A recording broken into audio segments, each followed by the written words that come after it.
Hello, everybody, and welcome back to another episode of the Kayfabe Central Podcast of the Kayfabe Recap. This is episode 3 of the Kayfabe Recap, where I preview everything that's upcoming in the world of professional wrestling from WWE, AEW, TNA, and the Ontario independent scene.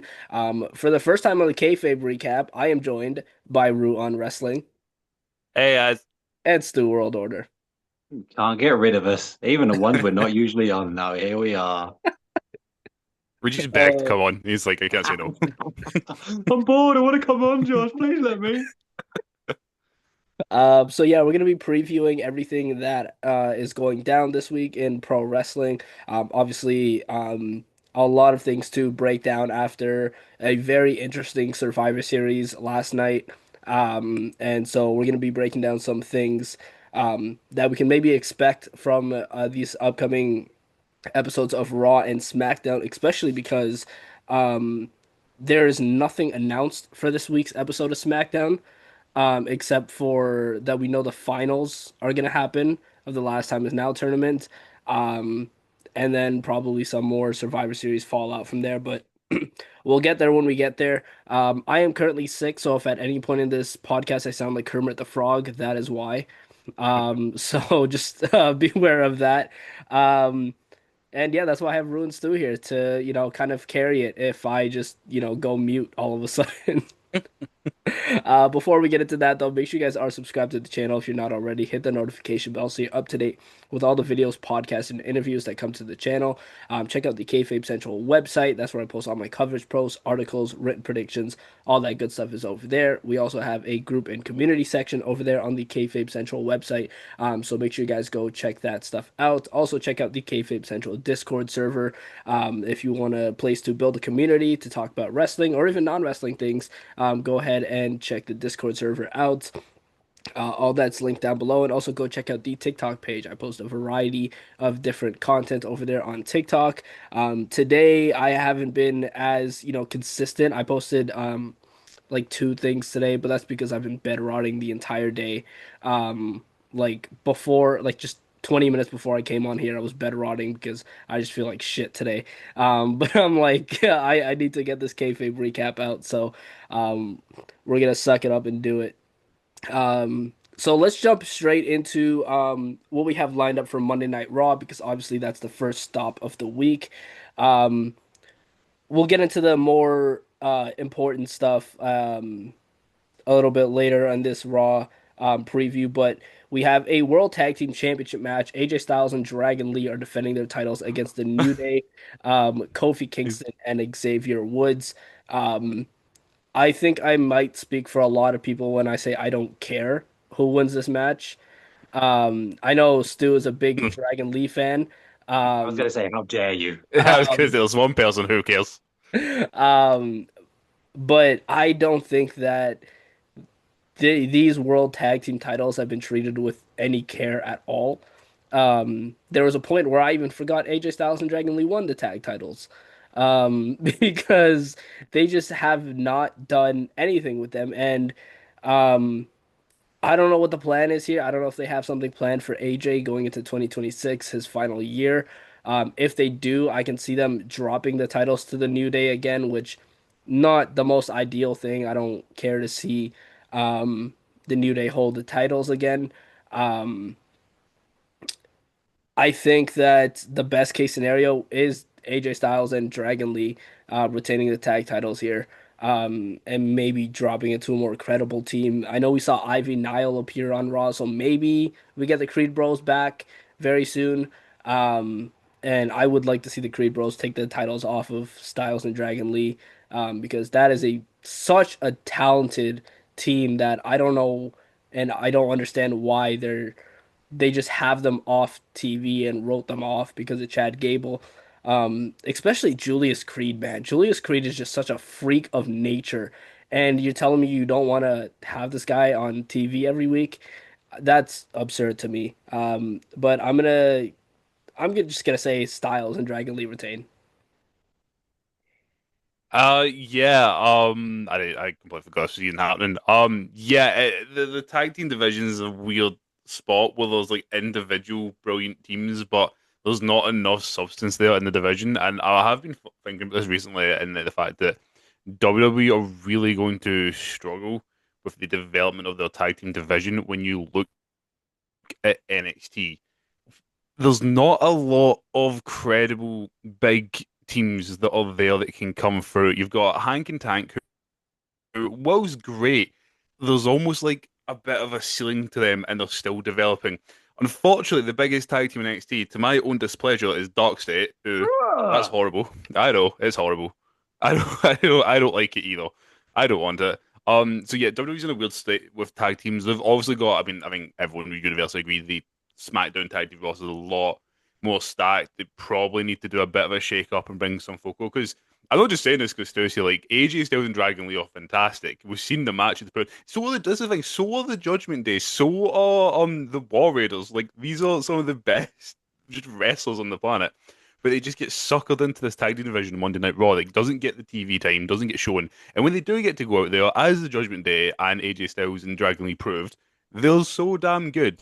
So yeah, I want them to do more, but I think I've been saying that for the last 2 years now of them having those belts. But yeah, I agree. AJ Styles and Dragon Lee to retain, I don't think it's worthwhile putting them back on the New Day.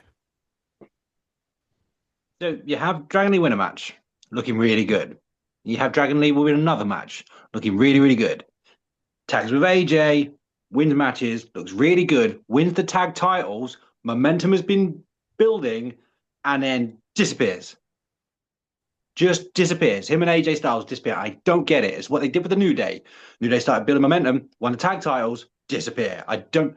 Why have tag team championships if you're not going to feature them at all? Like it blew my mind. Speaking of NXT call ups, when Fraxium went to SmackDown, it made no sense to me at all. There was always already a massively stacked SmackDown roster of tag teams, a really, really bare roster of tag teams on Raw. So we put Fraxium on SmackDown. It made no sense at all.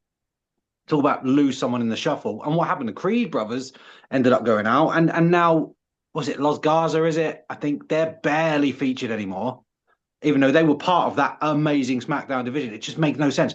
And rather than move anybody over to Raw, they've just made people disappear from SmackDown. I agree. If anybody's going to take the titles off of AJ Styles and Dragon Lee, it absolutely should be the Creed brothers. They were brilliant before Chad Gable disappeared. They were really good.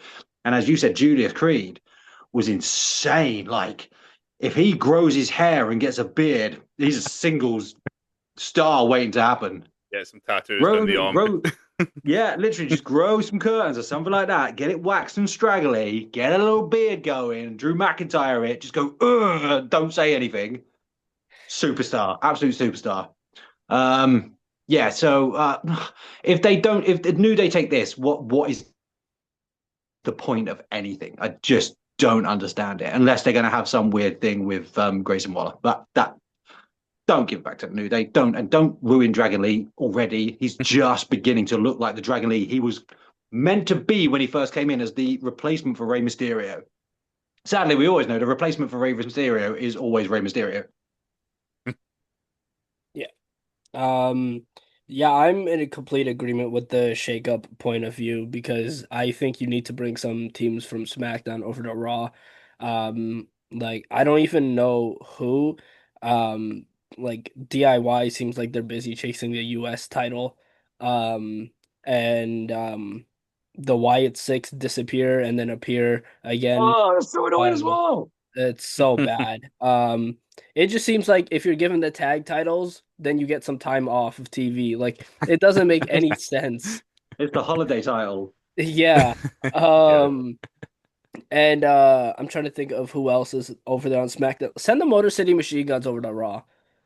I wouldn't mind that. You could have a good match between the Motor City Machine Guns and the New Day, because I don't think they've wrestled yet, which is kind of absurd, actually, that you haven't had that match Mm. yet. But yeah, I think the Motor City Machine Guns would be the perfect move over to Raw. Um, a little bit of like an off topic, but like we saw Rhea Ripley have a little thing with Damian Priest, kind of hinting that she's going over to SmackDown. So clearly they're not doing a draft. They're kind of just being like, okay, we don't want you in Raw anymore. We're just gonna move you over. So if you're doing that, just move the Motor City Machine Guns over. Um, after that 5-on-5 last week on SmackDown, I don't see them having anything else to do over there. Um, so move them over to Raw, get some new feuds, fresh feuds for them. Um, and then yeah, even put the World Tag Team titles on them. The Motor City Machine Guns are a tag team that are just so damn good. If you put the tag titles on them, no one is gonna argue. I had a great shout. The Motorcycle Machine Guns, like just as you were saying it, like, and again, this is what's sad about the Raw Tag Team division. I was just instantly thinking of Motorcycle Machine Guns versus the War Raiders. I'm like, that is like a 2017 indie dream match right there, and everyone would have loved. We're talking about the former War Machine. Was it War Machine they were in New Japan? I can't remember now. Anyway, them. I think it was War Machine. Anyway, It might have been. I can't remember. I think it was something Maybe it's the like war that. experience. What experience? I always get them mixed up because there's so many combinations of all the weird ass names. But then versus Motorcycle, I think, is a great shout. And as well, this is again goes back to the Raw. I think for a while though, well, at least I thought anyway, that it looked like they were going to go down the route of with the Vision and having Braun and Bronson be tag team champions, and then we were going to get the Usos back. That's just been scrapped, like altogether. So yeah, there's nothing for the tag team division. It's a shame because I love tag team wrestling, and it's just not there on Raw. Or take the 550 people who are doing absolutely nothing on either brand and just put two of them together and make a tag team division. See, the thing is, we're talking about SmackDown's brilliant tag team division. There's five decent tag teams that intertwine. There's actually already pretty much four decent tag teams on Raw. Five, if you say the Usos. You've already got a big tag team division. You just don't feature it. So what Good you point. do is you have one tag team face another tag team about four times. So it feels like you've just got nothing going on at all. Sort it out. No, they're not the Usos anymore. It's Jey Uso with Jimmy Uso is what the tag Ah, team is now. stop it. Jey Uso featuring Jimmy. It's so sad. It's weird actually. See, like on an off topic, just to give him a shout out. The Wrestling Geezer posted a video about this. He was talking about about the whole fact that Jey. So I think you even said it in more of the video, Josh, that Jey Uso can't wrestle like to that extent as a single. It's so weird because as a tag team, like him and Jimmy in tandem were so good. They are one of my literally my favorite tag team. I don't know what's happened. Well, I know what's happened, but like it's just so strange. Yeah.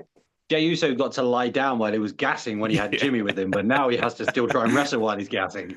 Yeah, that's true. There's too much chucked in for him to do. It's just so weird the difference because I'm like I just remember like I know I'm just like got nostalgia on the brain here, but I'm like I think back to the matches against Sami Zayn and Kevin Owens against the New Day, all that. And I'm just like there's a reason why they're like my favorite tag team, but why is there Solo? Is he so bad? I'm going to say it right now because I often fall into like I'm a sheep man. I actually really like Jey Uso. I like him. You I said it, yeah. do. I find him entertaining. I actually really like Jimmy Uso, and I really want to see Jimmy do something as a singles competitor at some point. Probably helps if he comes out to his own music. Would be great. He did on last night. Uh, That's a He right. I know. did, yes, and it was brilliant. I was like, whose music's that? It's so funny that because I said it as well for the longest time. Like I am a fan. Like when Jey Uso was good, I was a fan. I was happy for him to win the Rumble. Happy when he was IC champion. I was even happy for him getting a World Heavyweight Championship run. It's just they're kind of starting to get to that 2015 Roman Reigns with him, and I'm starting to sour just as a little bit. Plus the him running it back, but I can't be arsed with anymore. It's so annoying. So it's just kind of slowly starting to build like every little time. I'm just it's starting to get to me because I'm with you. Like I was always quite happy with JS, so I didn't mind it. I didn't really. I understood a lot of the negativity to him like at the start of the year, but I was still a bit like, oh, like it'll be good. But it's just Give him a the chance. longer this is going on, the more I'm starting to turn. Yeah. Speaking of Jey Uso, he is in a match tomorrow night on Monday Night Raw against LA Knight in the Last Time Is Now tournament semifinals match. Um, I think a lot of people know where I'm gonna stand on this. I don't think Jey Uso should win this match, and realistically, he really shouldn't because he's coming off of a War Games match. LA Knight is completely healthy. Um, Jey Uso just went to war. He just dealt with, the Vision, Brock Lesnar, McIntyre. Realistically, he shouldn't beat LA Knight. Is he going to? Probably. But um, I don't want to see it. And the way that they've been pushing LA Knight's promos in this tournament, it makes me feel that he is going to beat Jey Uso because they haven't really pushed Jey Uso in this tournament. They've been more focused with him in the Vision storyline, which again is another thing why like you could have had somebody else in this other than Jey Uso and not have him balance two things, because it doesn't really make sense. But the way that they're pushing LA Knight's promos every single week, um, you should have him advance to the finals. I don't think he should win the tournament, but you should have him beat Jey Uso. And I don't want to see Jey Uso versus Gunther, and I don't want to see Jey Uso versus Solo Sikoa either. So I think that the best case scenario is for LA Knight to beat Jey Uso. Total agreement. I know I've been saying the last couple of weeks that I'm scared because as long as Jairus was in the tournament, there's a chance, and I will stand by that even for tomorrow. As long as he's here, there's a chance. Putting the analytical hat on now for this, as you said, Josh, it doesn't make any sense for Jay to win here because I said just from a kayfabe point of view, he should be battled, he should be bruised, he should be tired. Ellen, it should be fine. I'm still worried because it's WWE, it's Jey Uso. The final, the solo's not getting through. That's just not happening.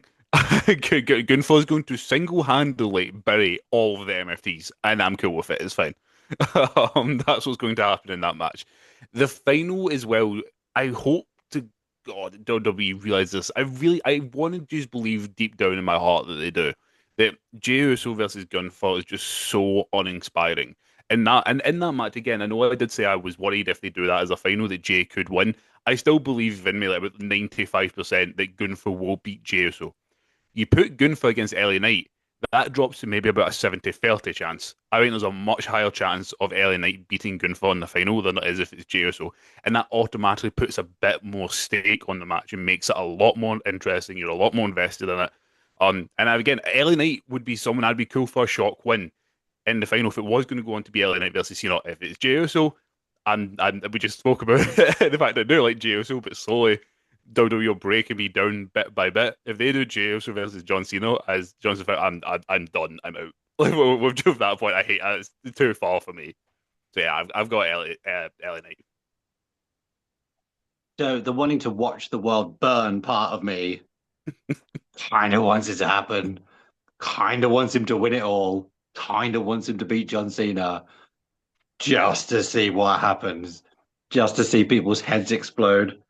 Literally, Josh is dying just thinking about it. Look at that. Look what it does to him, just the thought of it. I'm not really interested in LA Knight versus John Cena either, to be fair. I really like LA Knight. There's nothing in it for him. There's nothing in it for him to beat John Cena. Just there's nothing in it for him. It's not going to make the crowd embrace him anymore. That he needs a world title is all LA Knight needs at the moment. He doesn't need to face John Cena. It's a strange, very strange that side of the draws come down to Jey Uso versus LA Knight. Jey Uso is also the only one out of the whole tournament who's involved in anything else. So it's very strange that are we in the position as WWE where we need him so badly that he has to be in this tournament, but he also has to be in War Games? Doesn't make any sense to me at all.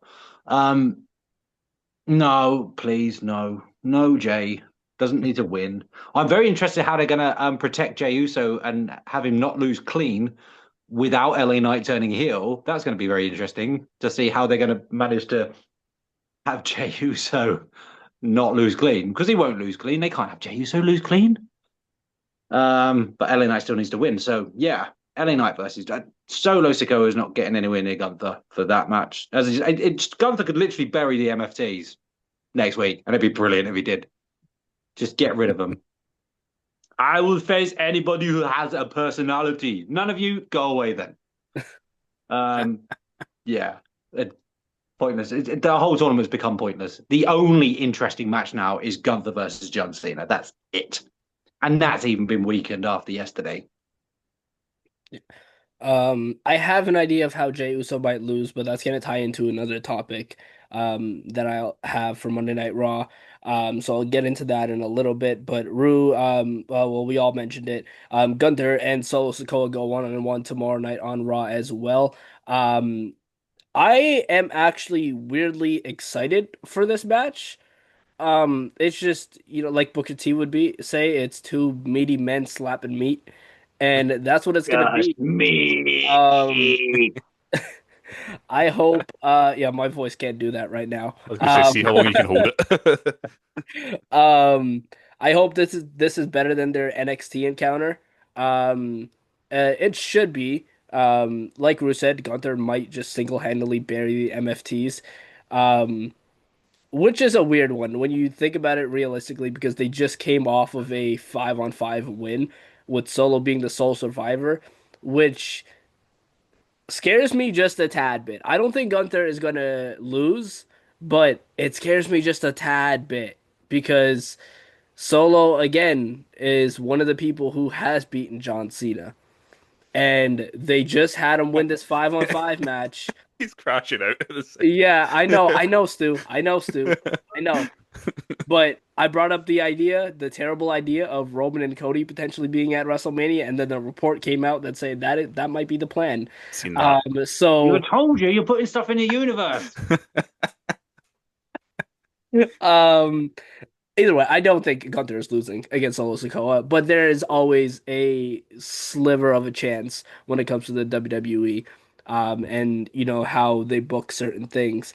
Um, the best case is for Gunther to win this entire tournament. Um, yeah, but hopefully it's a good match.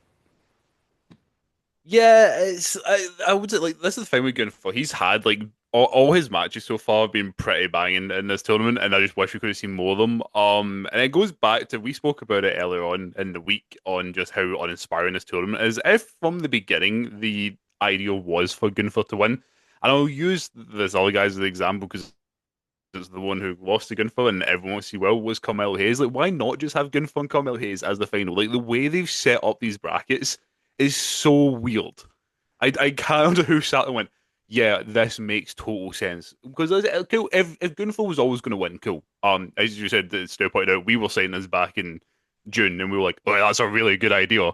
And it is a really good idea, but all WWE's done is starting to turn people on Gunther. And I'm like, why? Gunther's so good.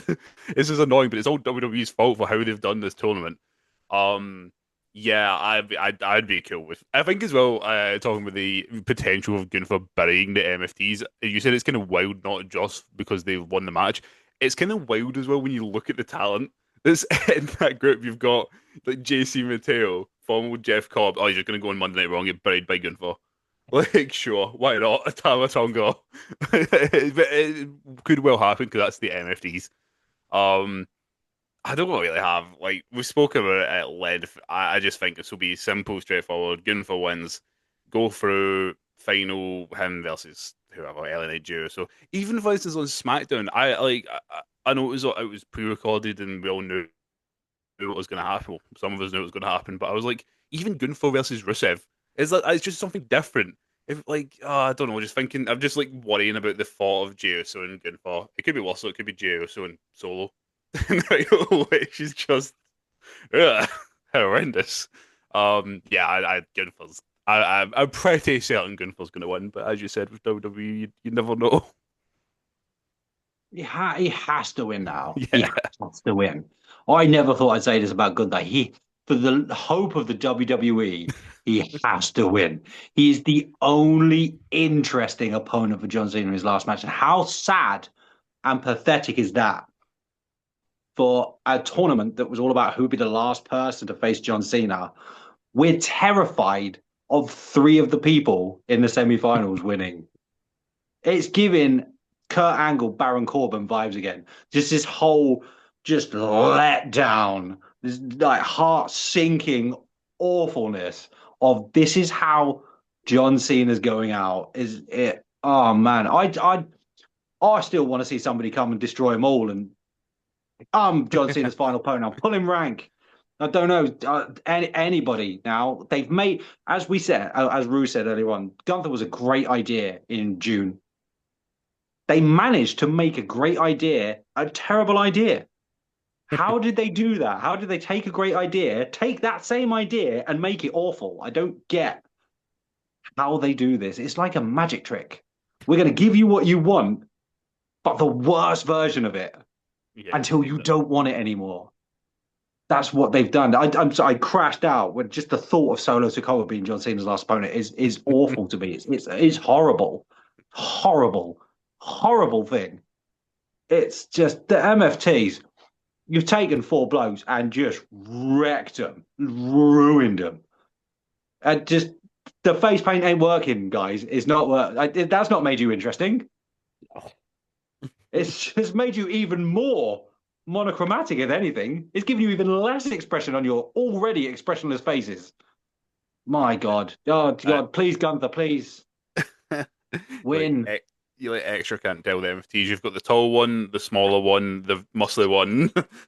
Like you can't tell Who now. wasn't muscly not so long Yeah, ago? exactly. So obviously God. we're gonna have some fallout from Survivor Series on Monday Night Raw as well. More than likely including the masked person that attacked CM Punk in the War Games match. Now, over the past 24 hours, myself, Rue, Stu, and a whole bunch of other content creators have been throwing around names of who this masked individual could be. Personally, I've labeled it down to three names that it could be. One of them being Rue's idea. Um, and I'll let him get into that after. But where I was going with the Jey Uso thing, I think that the way they have Jey Uso lose is this masked person cost him the match. I think that they're gonna drag this out for another couple episodes, probably up until Oh, the last time is now tournament is over. Um, I don't think that they're revealing this tomorrow night. I don't have any hope that they will. Um, you know what? It's fine. I guess it is what it is. I kind of assumed that they were gonna do that. Um, they have a tendency of doing things like that. So maybe only up until like next week. Unless like it's one of those things where it's like, okay, we're gonna drag this out for a few weeks until after Cena's retirement match, so that way it's not uh overshined by anything, and then we can reveal who it is, kind of thing. Um, I like if you're gonna drag it out for at least like two, at max 3 episodes. Drag it out. Anything more than that, I think it's gonna get stale. It's gonna get boring. Nobody's gonna care who it is anymore. Um, so I think that we are in the potential of um, this masked person costing Jey Uso the match tomorrow, and that's how LA Knight wins. I mean, it's definitely it makes sense that because Stu was definitely correct in his point. Like Jey Uso ain't winning this clean. The only other way, I mean, the boring way, I guess, to look at it is he'll probably just come out with bandaged ribs because that man apparently never has permanently healed ribs. It's just always damaged. um, doesn't so matter what he like, gets dropped on, he always injures his oh, ribs. oh yeah, he'll come out with the injured ribs, and then LA Knight's finish of the BFT, which is to his head, will be the thing. He's like, oh, he's injured the ribs, but he's dropped to his head, so now he has to lose. Either way, I mean, this is definitely a lot more interesting, I would say. When it comes to the mass mark, I was gonna say, are you want us to give our suggestions, Josh, and then we'll be coming back around to that. Um, yeah, we can give suggestions. I completely just forgot to throw out Oh, names. I was gonna let you I'll, say yours first though, okay. because I All right, I okay. did steal one of yours. So Yeah, okay. Okay, well in that case then I'll just jump in mine and we can come back around. Um and it's great because I have the screenshots to prove it as I put in my video earlier. As soon as I seen this masked man, I guess I can chuck out one of them because I can't imagine you've got this person down. When I first seen the masked man, I think me and a lot of other people went Jericho. And as soon as he hopped into the cage, I went, that's not Jericho because there's no chance 50-year-old Jericho's getting up that fast. yeah. So like that was straight out the window. Um, for me, I think the person who I actually think it is probably I'll leave it back for you, Josh. Because I'm sure you've got him there, and I can imagine who you're going to say. Yeah. He's the one that I actually think probably is. But my idea came out was just it was just something when watching this masked man, the way he looked. Obviously it's hard to tell because the man's under a freaking mask already, but just the way he moved, the way he looked, and more particularly the way he jumped, I thought it might have been Trick Williams getting in that ring. The guy looked about the same size, the same build. Now, granted, it doesn't make a lot of sense. However, with it being Trick Williams, it doesn't need to make a lot of sense. He's an NXT cop. I've seen people throw around other names of people coming from like SmackDown, and I'm like, well, what have they got to do with the Vision? That doesn't necessarily make sense because they are in another storyline on the main roster, whereas NXT is its own weird and wonderful universe that we talk about all the time. And we even spoke about it on Saturday on the fact that it's not a matter of if Trick Williams gets called up. It's like, when is Trick Williams coming up? He's got to be. He lost to Miles Bourne past NXT. He's got nothing else to do down there. And what a way to get brought onto the main roster and being said that this man's going to be a star, then being put with the Vision, being put with Paul Heyman. It was just the way he did the curb stomp. If you got the image, I've got it on my TikTok. You can find it online. It just was such a Trick William-esque jump. I just looked at it. I was like, I reckon there's a photo out there of NXT of Trick Williams doing a jump, and you could take the screenshot of that and take the one of this masked man and put them side by side, and they would look exactly the same.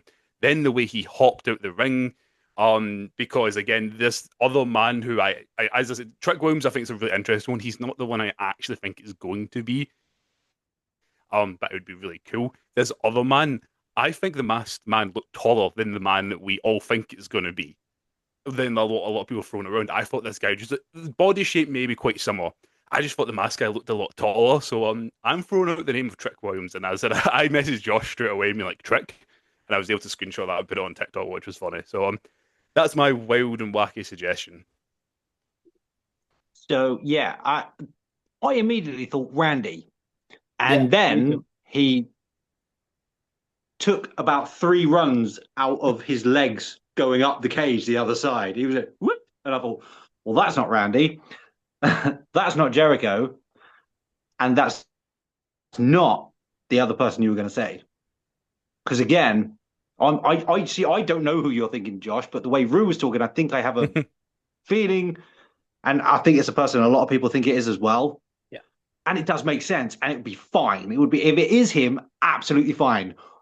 I ain't never seen that man throw a super kick like that, and I ain't never seen that man look like he's capable of scaling a cage like he did. And I was looking at the legs. I always look at the legs.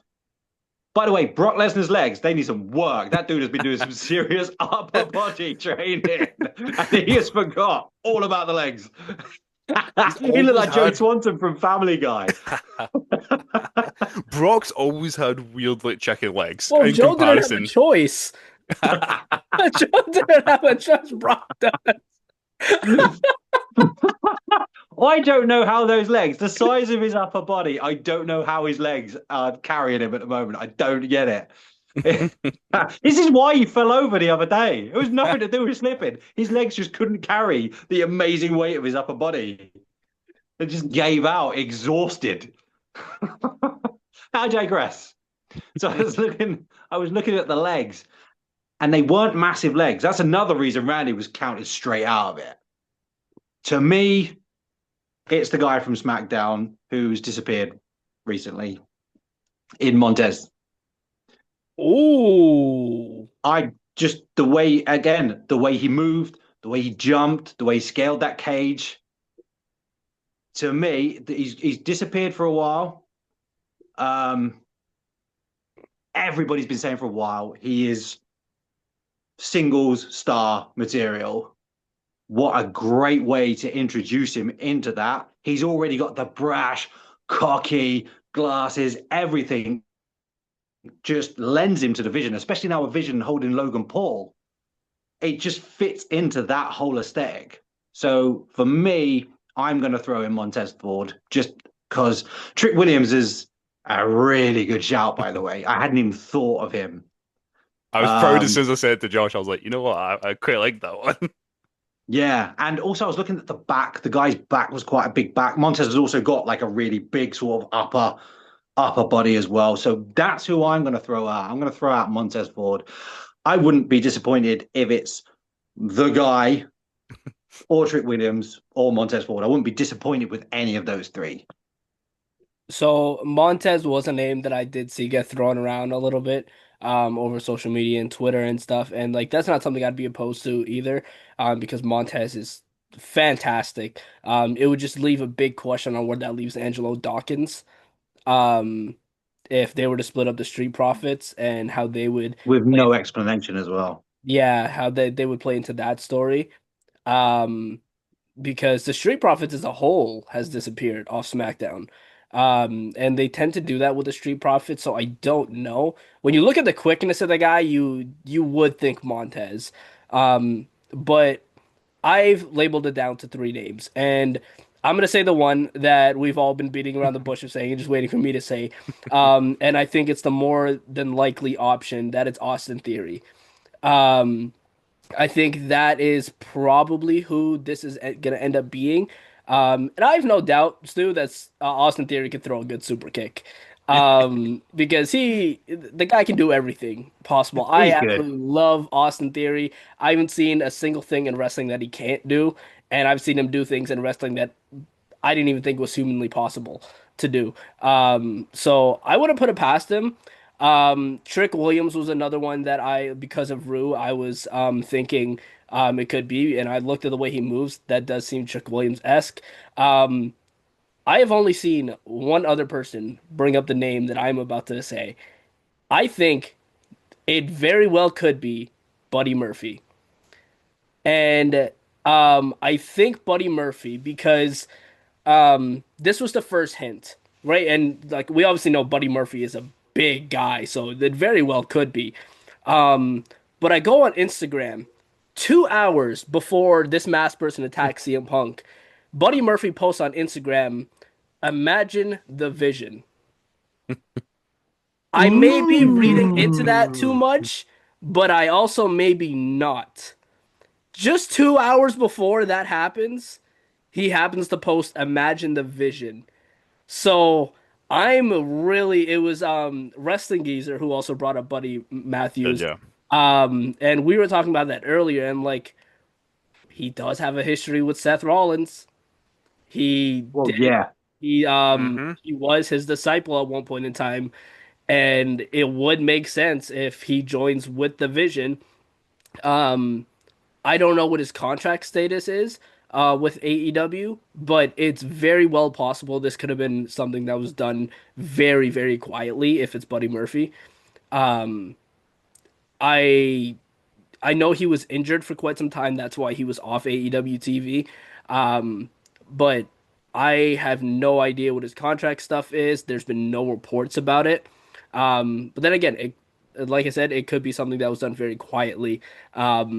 I think Buddy Murphy would be a really interesting option. But I think in the grand scheme of things, it's going to end up being Austin Theory. But Austin Theory, Trick Williams, and Buddy Murphy are the three I'm thinking of right now. I love that. Like, so obviously the one that I was kind of hinted out for you was Austin, but I was waiting to see if you're going to throw that around because I know Josh messaged me on the side to show me that image, and I was like, oh shit, I didn't see this about Buddy. And as you said, and they brought there, and I was going to say it makes total sense. What better way to come to this faction that despises Seth Rollins now than his former disciple? It makes total sense in that sense of the word. I think WWE or at least Buddy coming back to WWE. I think that is definitely going to happen at some point. And I feel bad saying this. This makes it sound like it's a really cheap way of saying it. It's not, but like, because it's just, why would he not? His wife's over there. Well, feeling, I can't remember, they actually married or they just engaged. I can't actually remember. Him and Rio. Either way, doesn't matter. I can't remember Uh, if they're It may as well be if they're not. yeah, exactly. Either actually way, aren't they his married? that's what I'm saying. Like, I think I they can't. are. Yeah, that I I think they're think married. I think they are. Yeah. So his wife's over there. His wife's also, the one of the biggest stars in the world. Or like, I mean, even like we speculated about this with the Andrade Charlotte one. He literally came out in that interview last week and said that he wanted to come back because he wanted to be with his wife. And why would you not want to be? So I definitely see Buddy coming back to WWE at some point. Contract-wise, as you said, I have zero knowledge about that. The only bit I guess I know a little bit about is with the injury. He also suffered that ankle injury in that match against Okada, was it? Back at the special they did. The only update that I know about, and it's kind of a unfortunate one, I think it was only the other month there, or 2 months, that he said that the recovery wasn't going anywhere near as good as it was meant to. That's the only asterisk around it, I would say. Otherwise, take that out of the equation. I'm all down for it being Buddy. One of the most underrated just wrestlers on the planet. One of my favorite cruiserweight champions of all time. Wanted him to do more. Looked like he might have under Seth Rollins, but it just didn't happen. I would be so cool with that being Buddy. And as you said, Josh, I'm cool with that being anyone that we've thrown out there, whether it's Austin, whether it's Buddy, whether it's Trick, whether it's Montez. I'm cool with any of that quite happily. Yeah, I don't think anything that it is going to be a disappointment. My fear, and Josh, you're saying it's probably going to drag on for a couple of weeks or a few weeks. This is the WWE. They've probably had a really good idea right now. And what did I say earlier on? They have a great way of turning a good idea into a terrible idea. The more time they're given it, the more chance they've got to balls it up and make it terrible. Wouldn't even surprise me is if the longer they drag it out, the more chance there is they change who it is. Imagine it is Chris Jericho when they got some stuff. Yeah, literally, exactly that. That's what I mean. That's why, we need to rip this Band-Aid off. If it is Buddy Murphy, they can't drag it on too long. Yeah. They can't, because he's not that big a name that if you really build it up, it's going to be that, oh my God moment. It's Buddy Murphy. It's going to be like, okay. And I think if you drag it on with all of them, I think there's that chance. It's not going to be a massive name. So you can't drag it out that big. Unless it's Joe Hendry, then the world explodes. Imagine that. Just takes off the mask and does the spin. I've pictured it now. It's in the ethos. What's going to happen? Oh my God. Somebody just for some reason says, at least the masked person isn't Joe Hendry. Oh my Sick. Who said his name? Oh, I could totally see them do it. I could definitely see them do that. I've seen so many people say Jon Moxley, and I just think, how detached from reality are you? He literally has a match on Dynamite this week, guys. Like exactly that. This ain't the Nitro days, man. People just don't turn up on a different show the same night. It doesn't happen anymore. Michael Cole name dropped him last night. God damn it. He name dropped Dean Ambrose. He's coming back. Also, a moment we didn't talk about when it came to Full Gear, when Jon Moxley did the curb stomp and the crowd started singing Seth Rollins' song. Oh God, that was beautiful. That was that hit a place in my heart. That's an I love you from one person to another. Yeah, literally what that was. Oh yeah, absolutely. And also we saw the way Dean Moxley did that curb stomp. That was not the same way that the guy yesterday did the curb stomp. Yeah, I also don't think I've ever seen Moxley throw a super kick either, to be honest. Or he could climb a cage now like that if he tried, honestly. If he had like 6 weeks up, he still couldn't climb the cage like that. It'd be like this old man just like crawling up it now. I'm starting to think it isn't Jon Moxley, funnily enough. I it's going to be Vince. Oh my God, I know, imagine scenes. I completely forgot that you mentioned that. Sorry to jump in. What you were saying, Stu, and I completely bypassed stuff I wanted to say.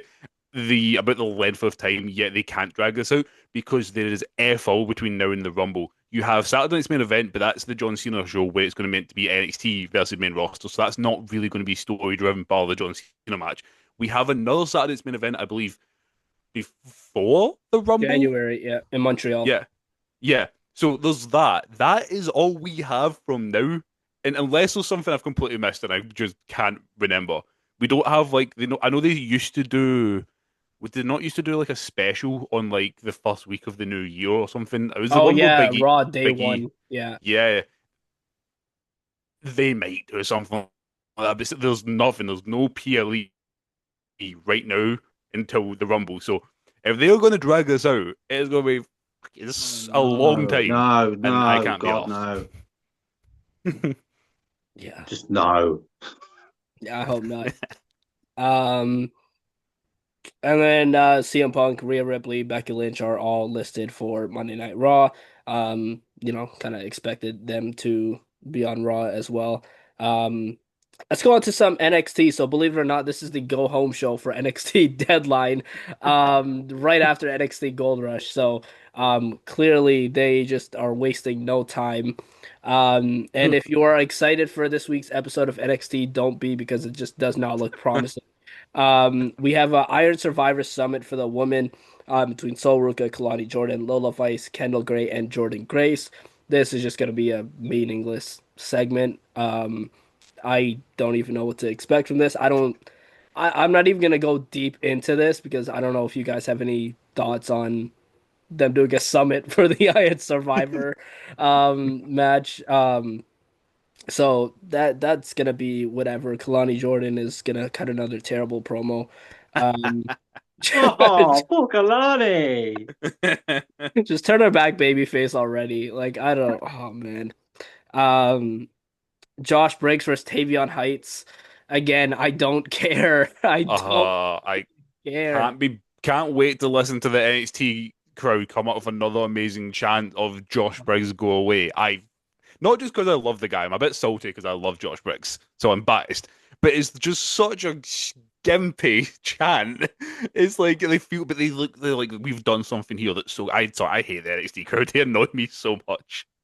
Oh, me too. Because it's because the NXT crowd, like in their hearts, they're the black and gold brand Yeah. still. And like we know wrestling, man. We know real wrestling. We don't like these big men coming up and doing their big man moves. They're not doing 500 backflips every match. I don't want to know them anymore. Shut the fuck up.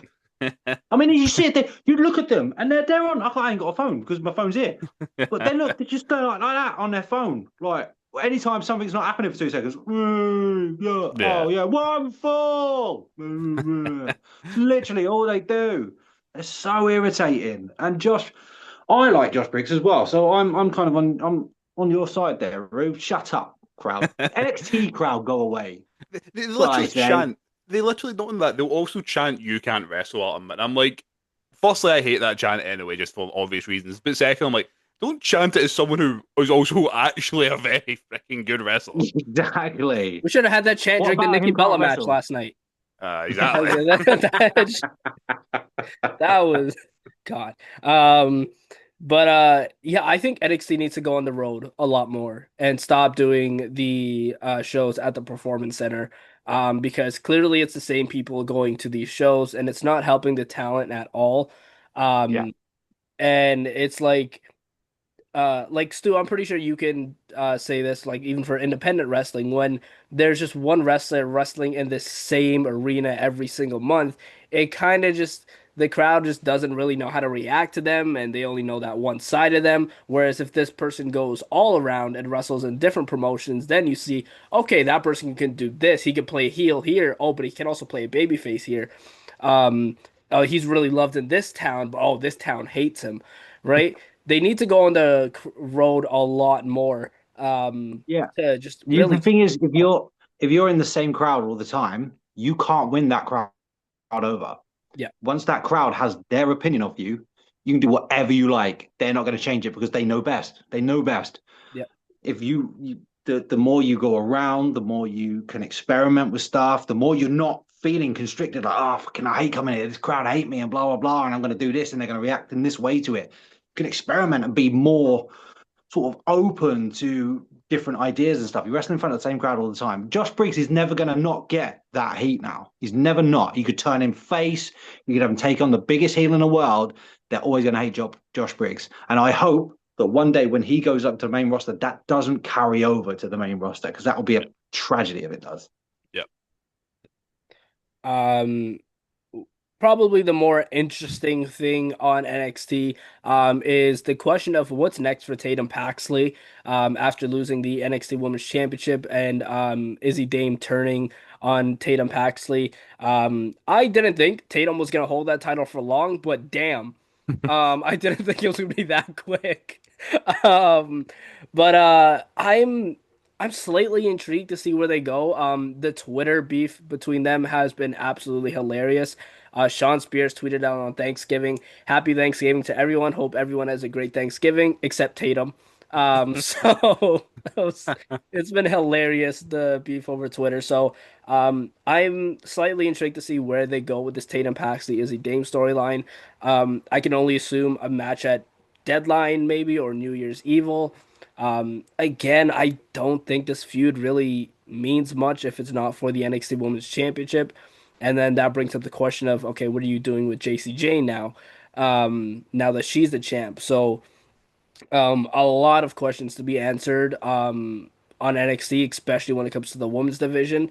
Um, I can see them not doing anything with JC Jane other than a backstage segment on NXT this week because they have Deadline coming up this weekend. They're gonna wait till Deadline finishes, um, and then they're gonna build something around that after. But and it's probably gonna be the same thing for Tatum Paxley, honestly, is it? Like it's probably just gonna be her in a backstage segment, be like, "Ah, I'm alone again. I have no friends again," and then she's gonna be playing with her Lyra doll or something. Makes it sound so inviting. Yeah, I just said it. See, it's is what it is. I mean, I'm definitely intrigued by the Tatum Izzy storyline. Like we said, like it was always going to go that way. I just didn't expect it to be as friggin' quick as it was. And more specifically, not for the NXT Women's Championship. Yeah, I imagine they have a match at well, either it's the Deadline or New Year's Evil. The only thing I guess with that is even after that match, what's next for Tatum? Because surely, and I'm just like throwing out here, surely Izzy has to win that. Like I would have said, Izzy should definitely win that feud. But then you said what happens with Tatum now. Weird position for them all. And as you said, JC Jane, she's got like nothing, I guess, going forward. Maybe just chuck Jordan Grace in there again so she can lose. It's fine. Um, NXT is a strange place. Yeah, to me, it seemed like they did the Izzy Dane Peyton Paxley thing, and it was only when it was happening, somebody would have been backstage like, "We've made a mistake here. We've done the wrong move. Wait, so JC Jane's now the. Why have we done that?" I honestly reckon somebody would have been like, "Oh, we haven't thought that through at all. What have we done?" The culling was really, really good for Peyton Paxley. It really was. It elevated her so quickly. It was brilliant, and the Izzy Dane feud after it, which we all knew was going to come, that's going to be really good for Tatum Paxley. They could have only done one thing to make that all go wrong. Fortunately, they did that exact thing, and they made it not for anything. They made it for no title whatsoever. I think we're going to actually get a bit of a longer storyline here because I can't see us not getting Lyra involved somewhere along the line because she kind of was involved Forgot about that. when Tatum was going into the culling. Lyra was involved. So, and she's doing nothing at the moment either. I mean, even the Yeah. thing with Bailey's kind of just fallen by the wayside recently. So, I wouldn't be surprised to see Lyra maybe in their first match, Izzy Dane versus Tatum Paxley, Lyra getting involved. Um, by the way, that tweet by Sean Spears, credit to him because it's very easy to just not acknowledge Tatum Paxley, but he has, and that's actually a really generous thing to do, Yeah. is be a dick to someone, but that means the attention is on them, if that makes any sense. It's actually a really generous tweet to Tatum Paxley, even though it sounds like an arsehole thing to say, is keeping her relevant. She's been chucked out of the group, but what it does do is keep her relevant and just keeps that rivalry alive. So credit to Sean Spears for that one. But he's quite a generous guy with what I can see with what he does anyway. But yeah, I think Lyra's probably going to get involved in this. I think that's going to carry it on for a little bit more. What JC, I don't know what JC James doing with the title. I'm assuming dropping it to Izzy Dame very quickly. So that's the only way this is going to get interesting again. Is Tatum Paxley then comes back. Oh, okay, you got the title. I'm going to get the title back off of you. Blah, blah, blah, blah, blah. But yeah, well done WWE. Another dumb move. Yeah. I wonder if they're trying to take the Daniel Bryan route with Tatum Paxley, and winning the NXT Women's Championship. I can't remember if one of you brought that up as well on the podcast. But um, that might seem like the route that they're taking with her, and a lot of the time when they try and replicate that Daniel Bryan storyline, it just doesn't end up working out. Because you're not gonna have another Daniel Bryan. You're not gonna have another 100 people in the ring chanting yes. Like you're not gonna have those moments again. Nothing is going to replicate the yes movement. Now you can make similar stories in that, like an underdog story, sure, that could potentially work. So maybe they take that route, and then eventually at like Stand and Deliver or something, Tatum Paxley wins back the NXT Women's title. You brought up Lyra, and a rant just came immediately into my mind. What the fuck are we doing with Lyra? Like, she is too damn good to be sitting on the sidelines. Like, it took me a while, I won't lie. It took me a while to get on the Lyra train because when she first came onto the main roster, I'm like, okay, maybe she got called up too soon. And then she just kept getting better and better and better. I was like, oh my God, she can actually like go in here and she's holding her own. And now I just want Lyra to have it all. I just want her to have every single like title. Like I just want her to win a world title one day because she's so good and she just seems like the most genuine human being ever. Um like I wouldn't be surprised if the person she plays on TV is, very close to how she is in real life. Because she just gives that vibe like she's just a very genuine person. So I would love to see Lyra Valkyria be in a top spot on the roster at some point. And I honestly don't like the fact that she's being thrown in NXT feuds. I don't think that makes any sense whatsoever. Um, just keep her on the main roster. Do whatever you're gonna do with Bailey if you have any plans with that. Um, and just give her No something. plans? You insane? Yeah, imagine There's WWE no had plans for plans. something. That would be a great time. I've actually seen a lot of rumblings about Bailey. I don't believe any of them, to be truly, just to throw this out here before Empty says it.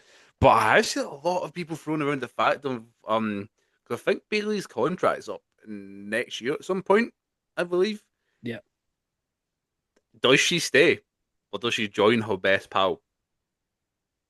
I wouldn't. Yeah, well that's the thing, if there's nothing there for you. And Yeah. I say that as if I'm joking. I'm like, there's nothing there. And her best pal is doing, whilst we may not all enjoy it, is getting shown in a big spotlight over the other place. So there's a possibility that Bailey moves on. The only thing that would have put her off moving on to AEW is watching Blood and Guts, thinking, not sure I fancy that, to be fair. She's sat there Um, like, oh, I'm still not going to beat Mercedes. God damn it. Problem is with Bailey is I think they've just it's one of those I think they've done everything with Bailey that you can. And now they've tried this kind of new thing, and for me personally, it's not working. It's weird. It's made her slightly more interesting, but I don't know. It's not something you can carry forward. I mean, you talk about the Daniel Bryan thing with Tatum Paxley.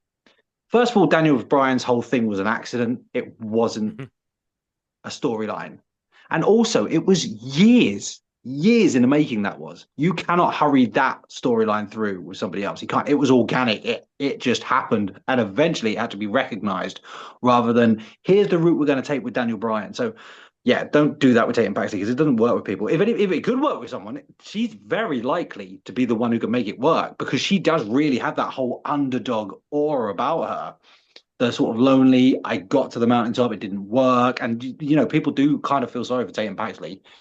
Uh, but yeah, but Bailey, sorry, going back to Bailey, I would go if I was her. I'd go because you've now completely hit your ceiling at WWE, unless everybody gets injured. When you look at the roster of talent now ahead of her, and a lot of those ladies are not old either. They're young. So unless something very miraculous happens, you're at your ceiling now in WWE. You're not at AEW. You'll be a big name if you go to AEW, or at least try. So I'd take my year contract, do what they want. Don't leave with bitterness or animosity or anything like that because you've had an amazing career at WWE. So it's not one of those she's going out angry. She's just like, I've done, I think, and she is one of the very few people I've seen. I think you have done everything you can do at WWE now. So there's no point staying if you've got an opportunity to go somewhere else and maybe do something different for money and be your best friend. So that's the WWE side of things. Let's move on to some AEW stuff. The Continental Classic continues this week on Dynamite. In a Blue League match, Jon Moxley takes on Claudio Castagnoli, which is going to be a lot of fun to watch. Two Death Riders members going toe to toe. I think that the seeds should be planted here for the Death Rider split. And I actually think Claudio Castagnoli is going to win this match. And I think he's going to beat Moxley. I think that makes the most sense, especially if you're going to have Moxley be kicked out of this group. Have his guys out wrestle him, outclass him. So I think it's going to be a lot of fun to watch this match. I don't have anything else really to add on to that, other than Claudio should beat Moxley, and it'll be a lot of fun. Yeah, we kind of covered it yesterday, didn't we? In that sense, and I totally agree. And I know we didn't say who we think is going to win. I think that's a great shout, having Claudio win and specifically tap out Moxley, and again just showing that Claudio can just once again be like, "Fucking what? See, what I've told you. What is your issue? I can't follow you. You're not my leader anymore. I've tapped you out." Should be a lot of fun. I hope this is what happens. So I just said not really too much saying it. Yeah, oh, yeah, it absolutely got a tap. Just keep tapping, John. Just keep tapping until it gets very, very interesting. I don't think Claudio should be the one to lead that group going forward. I No, absolutely don't. I know you guys broached on this yesterday. It should be Marie, is it? Oh, what's her name? Marina. The lady. Marina Shafir. Marina, that's the one. Yeah. It should be her or it should be Daniel Garcia. I don't think Claudio's a leader. He's a henchman and a very good one.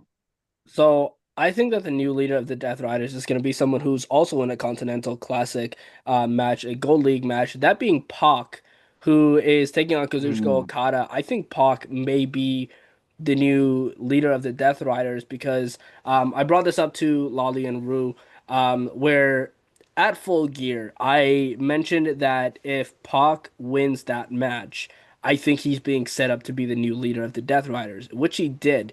Then this past week on Dynamite, they made it a clear commentary point that when all the Death Riders came out to support Moxley, Pac wasn't there. And I think that's a very, very interesting point. Um, and I think he could end up being the leader of the Death Riders. Um, I the more weeks that go by, I as much as I like Marina Shafir, I don't see her being the de facto leader of this group. I don't see it being Daniel Garcia either. I feel like he's um I'm trying to find the word here. Um I don't know. He just doesn't give, the vibe of that, like, he can lead a dangerous faction like this. He just seems like he's the sidekick who, like, he's the brawler of the group and he's gonna go out and do whatever, it takes to put this person away. I think Pac is the more calm and stoic, person of the group that can, um, also be very maniacal. So I think we're ending up with Pac, um, being the leader. I'm very torn if he's gonna beat Okada on Wednesday though, because I Do you don't think he's know. got the charisma? Sorry to interrupt. Do you think he's got the charisma to lead that group? I think he does. I think he could. Um, I'm not saying he doesn't. It's just not something I've seen from him that he has that kind of because Moxley obviously he was quite stoic and didn't say a lot, but he's got so much charisma that you understand why he's the leader of a group, if you know what I mean. Pac, I've not seen that from him. He's obviously unbelievable, incredibly talented, and now he's shaved his Gollum or cut his Gollum hair off. He looks immensely better. He's kind of got out of the homeless look.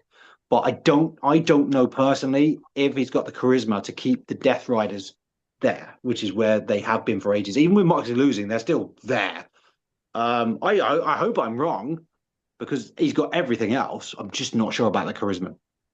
yeah, I think Pac. I mean, we said it yesterday. Like, I would be quite happy with Pac seeing a War Jordy Pac. I mean, I remember early on, in well, you'll bring up the other stuff, but the charisma it isn't something we've seen from Pac in a long time. Unfortunately for Pac, and we all know he spent a lot of his time in AEW. He's been on the shelf. When he first came in, I think it was the program he did. I don't know. This is maybe testing your memory here, Josh. If you can remember this, was it him and Kenny? That was one of the first feuds, I believe, when Pac came over to AEW, yeah. and he cut the amazing I'm the bastard and honey badger and I'm going to bite your balls off promo. That it was a fantastic promo, and it had with the funniest line in wrestling. I was like, he does have it, and that's really I would stand, and I could totally see both sides of this from your point of view and Josh's too, and the fact that I think Pac does have it, but I can totally see, especially for someone like yourself, sort of recently watching it, would go, I've not seen that yet from Pac Yeah, yeah. because he's not shown that.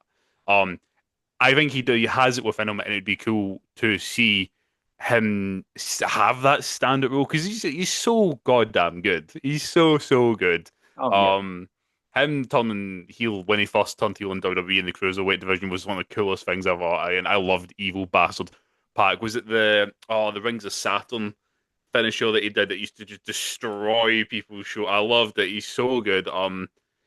I will sit on not maybe on the fence in the fact that I think Pac could be the leader. I think he's got it within him, but there's a lot that needs to come out, and maybe this is being elevated and put in that position will allow Pac to shine and show what he can do.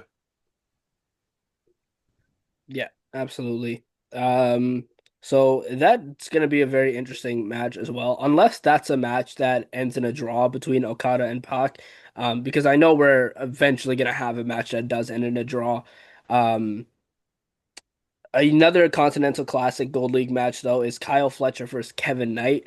Um, Ro, I know you said Kevin Knight is your sleeper of the tournament. I don't think he's winning this match against Fletcher though. I think Fletcher's going to pick up another 3 points overnight.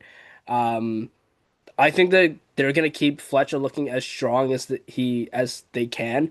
Um, the way I see this tournament ultimately going, and I realized that we didn't actually, make those predictions. I think we're going with Okada and Takeshita in the finals.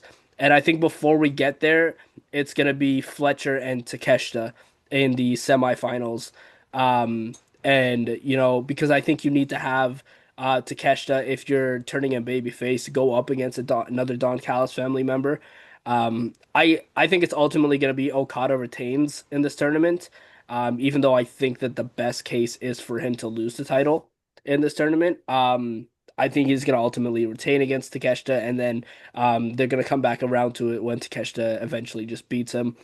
Um, yeah, that's where I think this tournament is headed. Yeah, maybe it's the boring choice, as you said, but I do agree on that. I think boring because there's still going to be a potential match of the year. It's a card under Takeshita, but maybe boring, but obvious choice. Let's go with that instead of boring. Yeah, I think it's probably the way it's going to go. When it comes, the only thing with it, and as you said, they could always come back around and have Takeshita win. It's just like it kind of puts New Japan in a bit of a weird situation as well, because then this is your heavyweight champ going up against Okada in the final and slightly stealing a potential main event that will happen with them as well. But it's AEW; they'll do whatever they want to do, won't they? I think this is going to be the final. It's a hell of a match. The match I want to see Okada and Takeshita. Yes, please.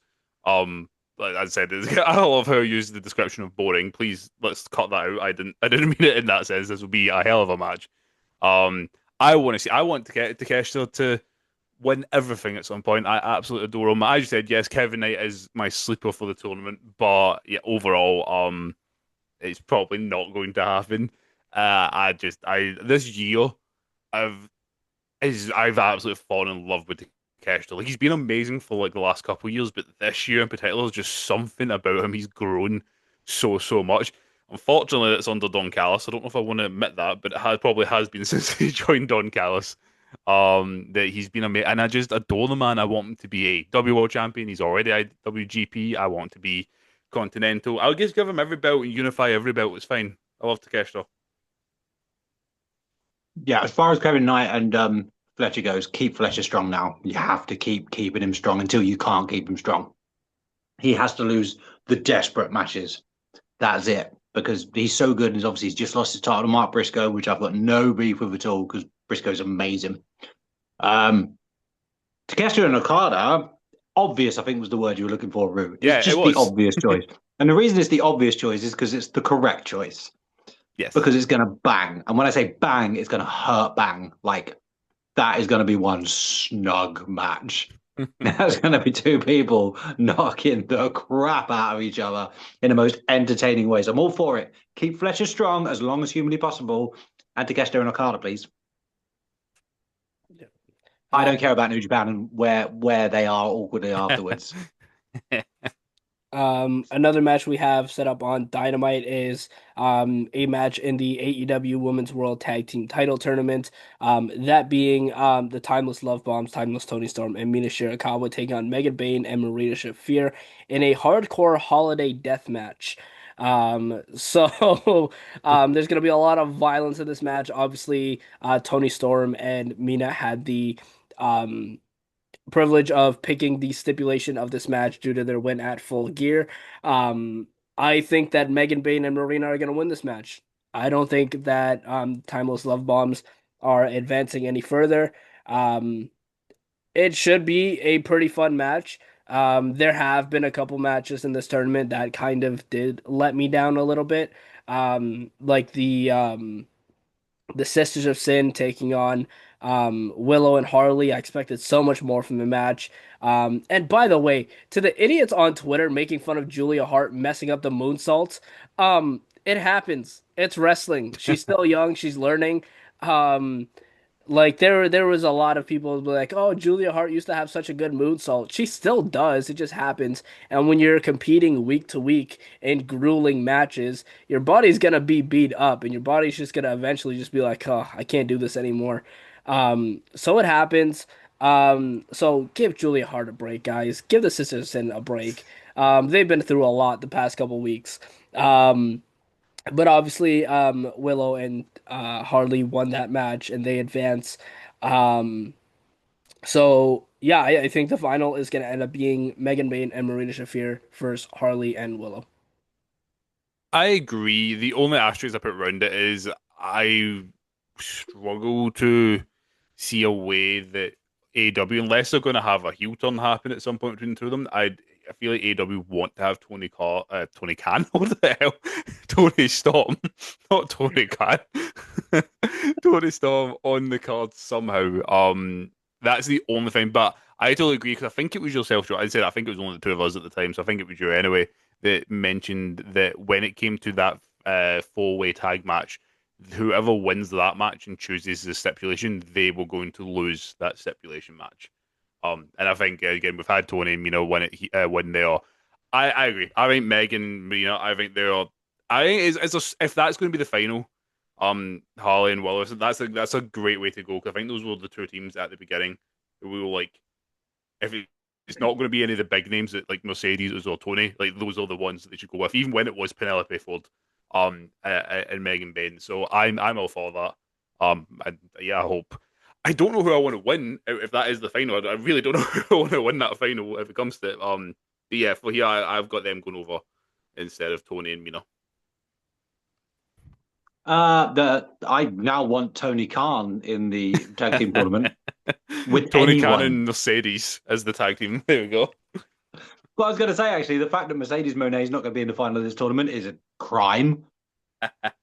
Just to really get people revved up for like, is she really going to win another title? So the fact that Josh has died, Josh has gone. That's fine. We'll carry on, man. It's gone. Okay, we'll go.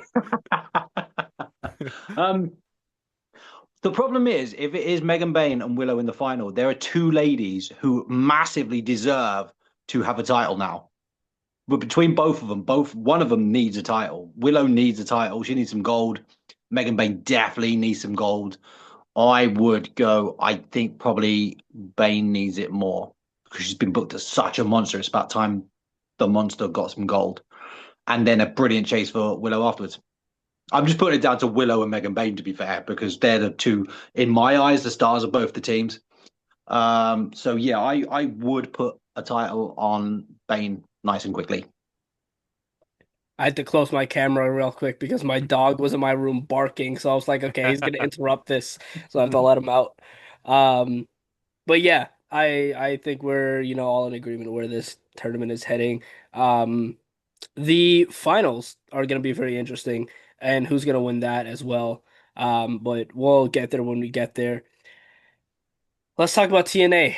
We Gonna have have to. TNA this week. This is gonna be a quick, breeze through because nothing really special. The Hardys, Cedric Alexander, and Steve Macklin take on. Are you guys ready for this? The biggest NXT superstars, Lexus King, Stax, and High Rise in a eight-man tag team match. The reaction. That is like this is the trade-off of what you get. This is who we can provide you. By the way, I was going to bring this up about NXT and I completely forgot. Where's Tony D'Angelo gone? By the way, Oh. fuck. In the cage at Survivor Series. That was Tony D weird. did not move that fast. Yeah, that's true. That's true. I never even thought about that. If you're an option. I can't believe that's the options they went with. Here's NXT. Here's the big and bad and scary of NXT coming to invade the Hall of Fame of the Hardys. And so I don't know. I loved the TNA. I still love watching TNA. I also hate watching TNA. Yeah. You know what? I don't watch TNA, but the most entertaining part of every one of these podcasts is listening to you two talk about TNA and just my perpetual disappointment of what you're telling me. It's magnificent. I just become more and more convinced that Vince McMahon's running TNA. I actually think he fucking might be. Yeah. Stacks had this whole big thing with Tony D'Angelo. Massive, massive rivalry. Big blow-off match. And then disappeared completely and is now rocked up as we haven't got anybody we want to send over to TNA, have Stacks and have Lexis King because we don't want them. It's literally, we can't think of anything to do with them at all. So off you pop. Go and invade TNA. That's literally like Uganda invading NATO.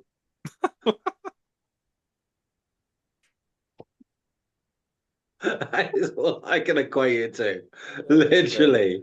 We have some My more TNA God. and NXT matches, but before that, Danny Luna and Xia Brookside go one-on-one for a shot at the TNA Knockouts title. They did like a mini tournament where they had two triple threats. And Danny Luna and Xia Brookside won their respective triple threats. I don't know if the plan is to do the heel face dynamic and Danny Luna wins this match, or if we do the history between Xia Brookside and Lei Ying Lee for the TNA Knockouts title. Either way, I don't think Lei Ying Lee is dropping that title anytime soon. I think she's going to hold on to that for quite some time.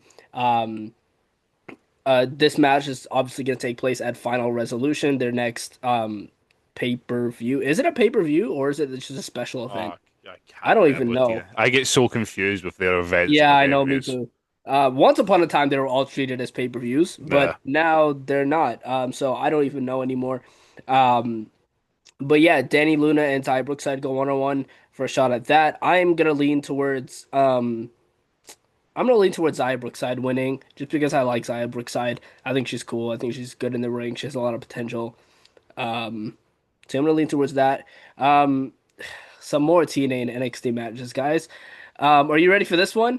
We have the I'm hometown excited. man taking on Brooks Jensen. Um, So we can count it as NXT. It's evolved. That's how far down the chain we've gone. Yeah. So Brooks Jensen has also been involved in this TNA invasion. Um, and he's going against the hometown man, which is a gimmick I cannot stand Oh, I because hate if it. Cody Deaner didn't want to retire, then why'd you have a retirement match in the first place? So Yeah. I don't know. I love Cody Deaner. I think Cody Deaner is great. He's done a lot for Ontario wrestling. I love you, Cody, if you're watching this. But what the fuck are you doing? What is this, man? Like, it's not good, and I'm gonna be so real with you. It's not good. And then Mike Santana went from fighting Trick Williams for the TNA World Championship to fighting Robert Stone this week on TNA. So that's what's happening on TNA this week. Any thoughts, guys?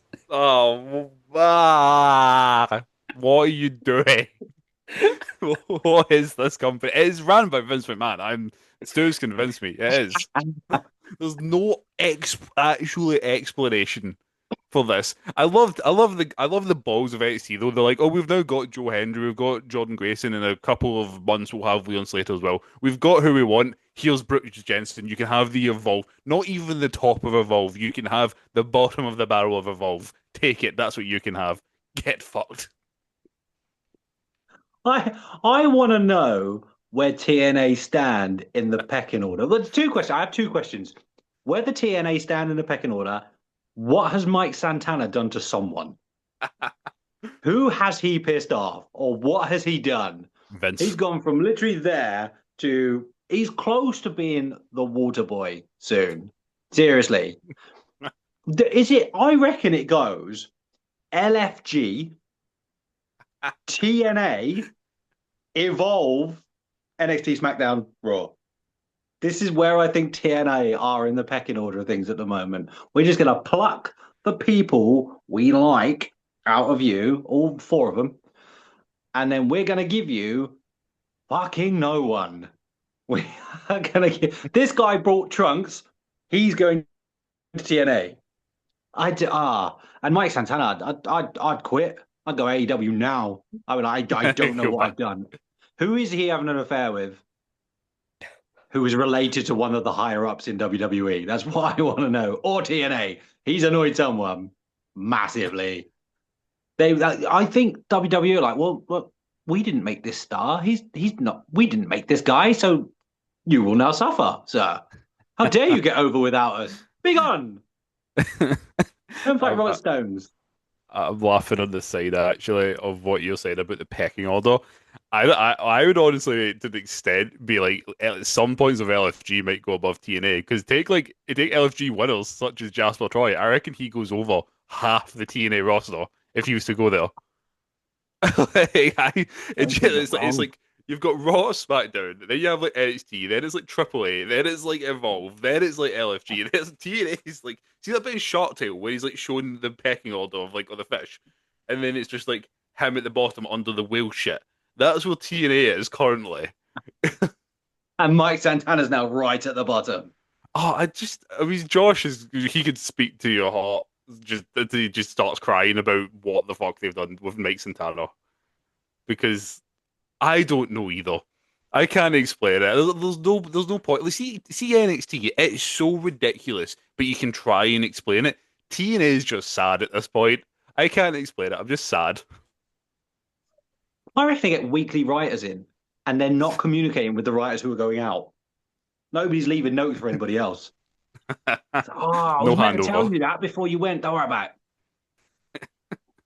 Yeah, I can imagine that there's a lot of people in TNA that aren't very happy right now. And I've heard reports of certain people of not liking this NXT and TNA relationship, and I don't blame them because TNA once upon a time was, it was TNA. It was the promotion everybody loved, and then it just kind of just downgraded a little bit, and then they partnered with NXT, and then they just became a sitcom, honestly, and it's sad to see. It's very sad to say because I know people personally who work with TNA, but it's just not. It just hasn't been good at all. Are we surprised? Are we surprised that a relationship with the WWE has left a company floundering all of a sudden? Nope. No, not at It's all. sad to see. I mean, it goes back to what I was, and they're like, I think WWE have gone in and went, that Joe Hendry, we like him. The Hardys, they're kind of our boys. Jordan Grace, I like her. Let's take her as well. Next on the pecking order is Leon Slater because they've gone, oh, he's very good. He'll be over here soon, which I no doubt Leon Slater will be in NXT within the next year or two. They'll 100%. they'll take who they want, but the rest of them are like, "Nah, we don't want you. Get this dirt out of here. We don't want you." It is one of the most one-sided relationships. I mean, Yeah. the fact of the matter is, at one point, WWE had pretty much all their titles. At least they've given them back Yeah. Well, no. for now. Um, on this SmackDown side of things, like I mentioned earlier, there's nothing really announced other than the finals of the last time it's not tournament. We went over that earlier. And some more Survivor Series War Games fallouts. We're probably going to see Cody Rhodes on that show. Do you guys have any expectations for a SmackDown this week? I don't think I've had any expectations for SmackDown for the last few months. Apart from Gunn for winning, that's what I'll say. Yeah. Yeah. Gunther's going to win, and everybody else is just going to moan about war games. The thing is, there's nothing coming up, so we're either going to moan about what's happened, or we're going to have to make some new stuff start happening. I think we'll see Randy soon. I hope so. That'll add some interest. Give like Yeah, it's been weird. exactly. It's how much he's just vanished. Yeah.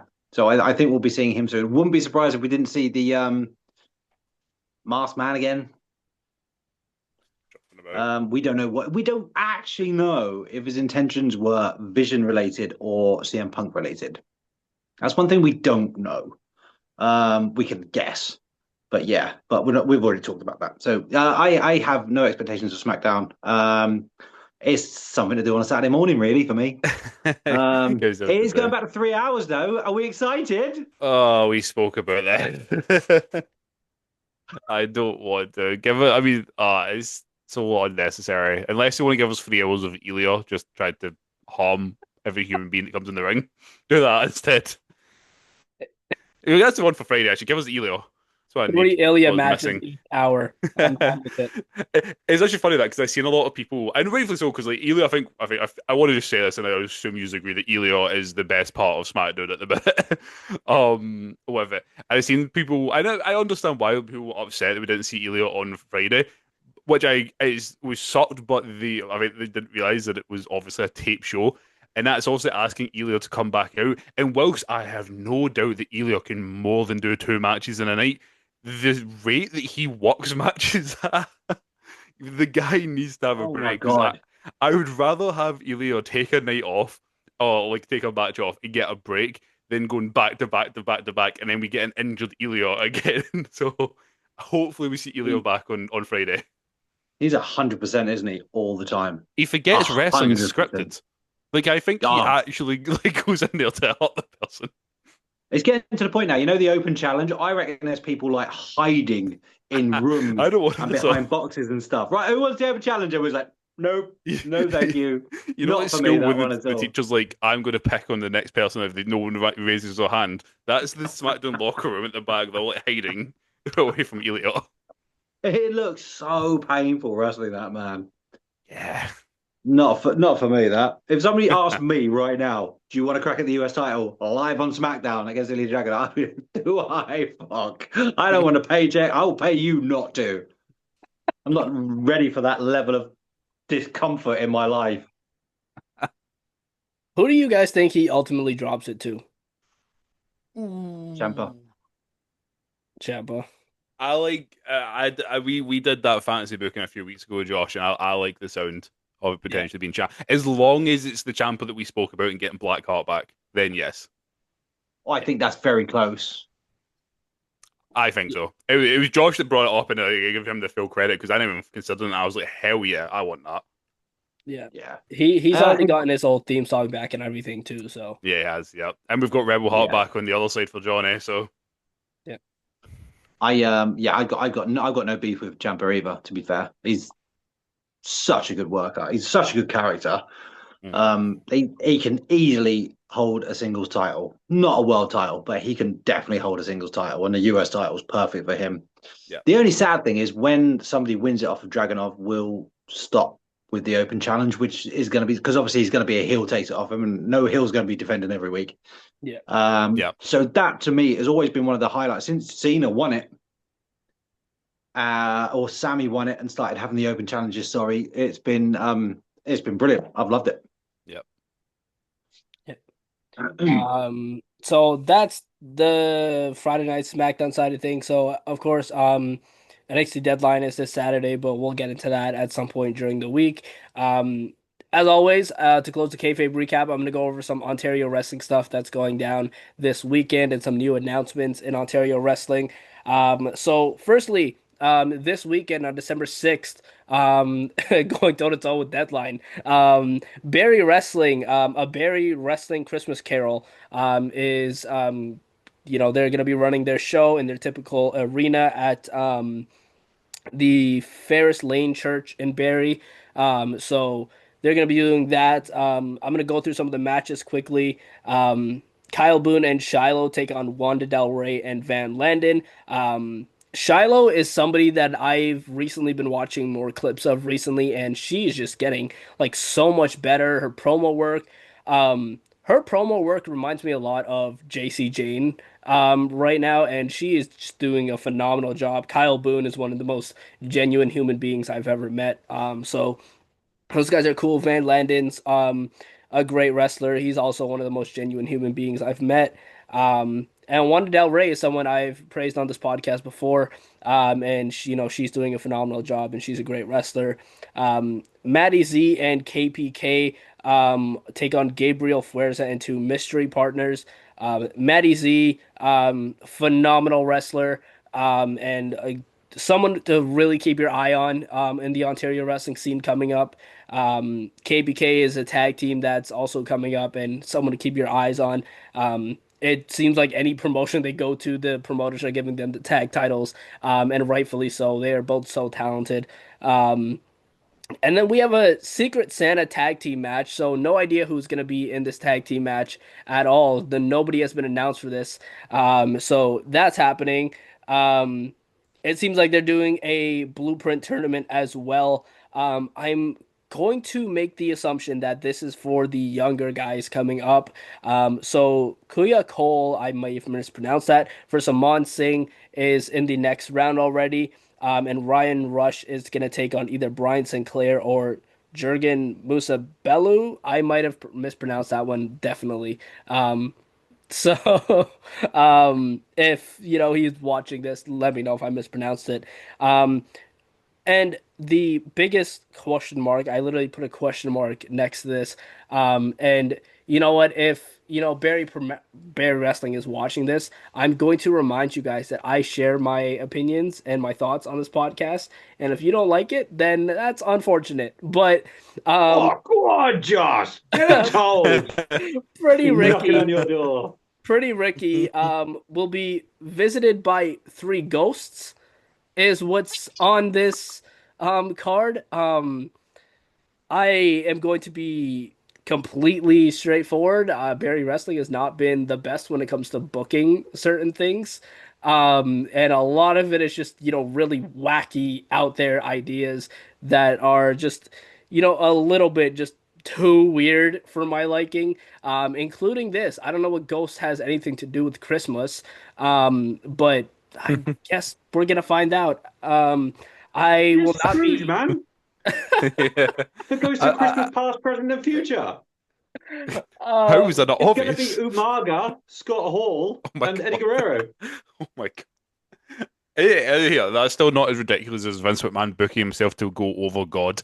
Just saying.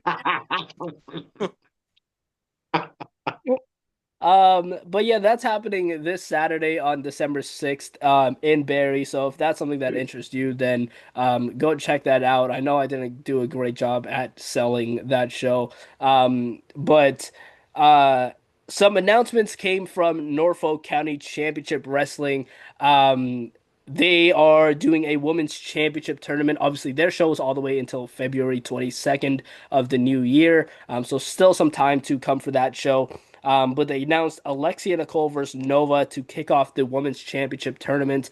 I haven't seen too much of Nova. I know she commented on my post the last time I promoted Norfolk. So shout out to her and Alexia Nicole, someone I've talked about many times on the podcast and my TikTok. So she is absolutely talented. So that should be a really good match.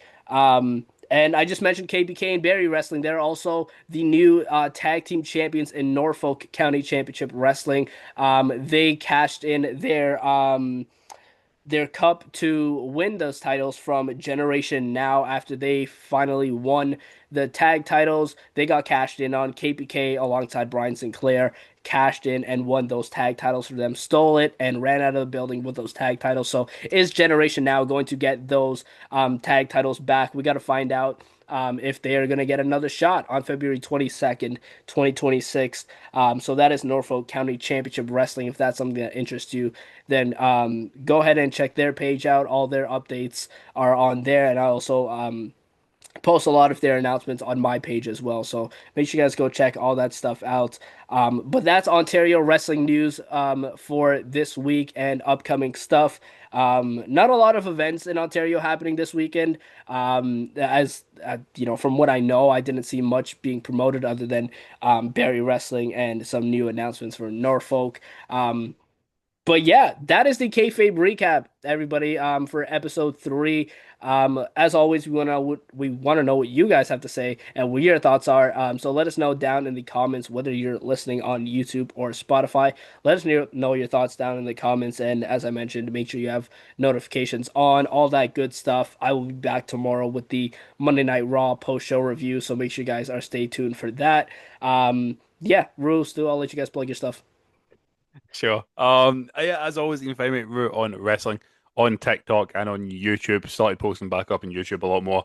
I'm going to be attempting, not my first ever, I've done it, but the first time since March and trying to do it properly because I actually have just some people now on TikTok that follow me. So I'm going to be attempting to live stream SmackDown on Friday. I'm going to see how it goes as a tester. Just to see how it goes. So I'll be doing that. But yeah, Root on Wrestling, TikTok and YouTube. And yeah, follow me on Stu World Order on TikTok, Instagram, and YouTube. Just a little side note as we're talking about indie wrestling, Ram Roberts will be appearing on the Fight Factory In-House Academy show on Thursday. So wish Ram Roberts lots of luck that he can avenge his last defeat. Hope he gets buried. Apart from that,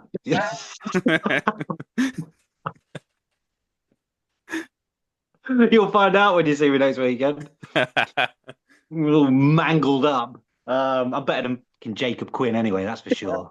Ooh. Yeah, that guy got Take him buried on. a long time ago. Whatever happened to that? He never returned. So yeah, come and watch my broken face on TikTok and YouTube and Instagram, doing my usual stuff. Yeah, I heard that Jacob Quinn guy is doing a shitty podcast or something now. But yeah, that is the I'm being kayfabe. really mean about Ontario wrestling. So yeah, as always, let us know what you guys thought in the comments. I will see you guys tomorrow for the Monday Night Raw post-show review. And until then, take it easy.